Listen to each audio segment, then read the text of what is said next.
কিন্তু যারা 20-25 না হওয়া পর্যন্ত, 25 বছরের আগ পর্যন্ত তোমাদের সেই হিতাহিত জ্ঞান হয় নাই কোনটা ভালো কোনটা খারাপ। তোমরা বরঞ্চ সঠিক পড়াশোনা করো, দুনিয়াবি জ্ঞান সাথে ইসলামিক জ্ঞান অর্জন করি। তোমরা কিছু মোরাকাবা, মেডিটেশন, বিভিন্ন বিষয় সাধন করো, নিজের ভিতরের যে জ্ঞান সেটাকে জাগানোর চেষ্টা করো।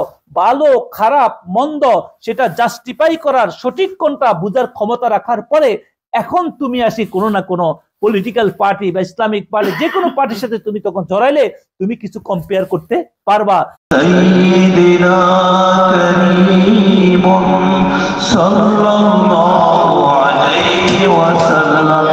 এই জন্য মিয়া হুজুর বলতেছেন এই সমস্ত ইসলামিক নামে যে সমস্ত সংগঠন, রাজনৈতিক বা বর্তমান সমাজ যে সমস্ত ইয়াতে, বিশেষ করে ইয়াং জেনারেশন যারা, তোমরা প্রত্যেকে করার অধিকার আছে, স্বাধীনতা আছে, কিন্তু যারা 20-25 না হওয়া পর্যন্ত, 25 বছরের আগ পর্যন্ত তোমাদের সেই হিতাহিত জ্ঞান হয় নাই কোনটা ভালো কোনটা খারাপ। তোমরা বরঞ্চ সঠিক পড়াশোনা করো, দুনিয়াবি জ্ঞান সাথে ইসলামিক জ্ঞান অর্জন করি। তোমরা কিছু মোরাকাবা, মেডিটেশন, বিভিন্ন বিষয় সাধন করো, নিজের ভিতরের যে জ্ঞান সেটাকে জাগানোর চেষ্টা করো।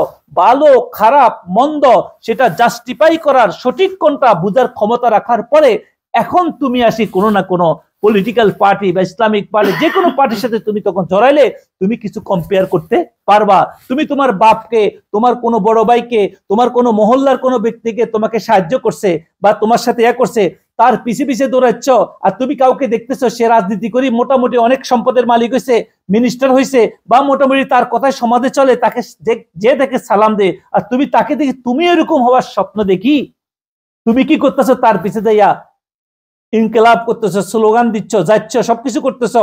তোমার জীবনকে তুমি বরবাদ করতেছো।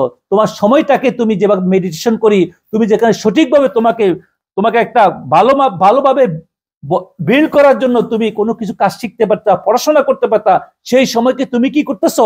কোনো না কোনো নেতার, ধর্মীয় নেতা হোক, কোনো না কোনো নেতার পিছে যাইয়া তুমি এমন ভাবে সময় দিচ্ছ, বা তোমার জীবনকে তুমি কি করতেছো? আরেকজনের গোলাম হিসাবে তুমি নিজেকে নিযুক্ত করতেছো। এই জন্য আমাদের মিয়া হুজুর আরো বুজুর্গানের দিন বলছে যে কমাস কম যারা ইয়াং জেনারেশন, তাদের উচিত তারা বেশি বেশি তাহাজ্জুদ গুজার হওয়া, তারা ইবাদতের দিকে, তাদের যে ধর্মের হোক, অন্য ধর্মে হইলো, তাকে প্র্যাকটিস অফ মেডিটেশন করা। আমরা যে কোর্সগুলা করাইতেছি, যে বিভিন্ন রকমের শ্বাস প্রশ্বাস কন্ট্রোলের মাধ্যমে, ডট মেডিটেশনের মাধ্যমে, তারপরে হাফসিরাম জিকিরের মাধ্যমে নিজের আত্মাকে, নিজের ভিতরকে জাগত করার চেষ্টা করো। ইয়াং জেনারেশন, মেয়ে হোক ছেলে হোক, তাহলে তোমরা বর্তমান সিচুয়েশনে, এই যে বর্তমানে যে একটা আমরা হাদিস পড়ছি যে এমন খেয়ানত, যেখানে আত্মীয় স্বজনের কাছে পর্যন্ত মানুষ, বন্ধু বান্ধব আত্মীয় স্বজন কারো কাছে মানুষ কোন রকমের কি নয়, তাদের ঈমান নিরাপত্তা নাই। রাসূল সাল্লাল্লাহু আলাইহি ওয়াসাল্লাম বলছেন এই সময়ের মধ্যে আমরা আসি।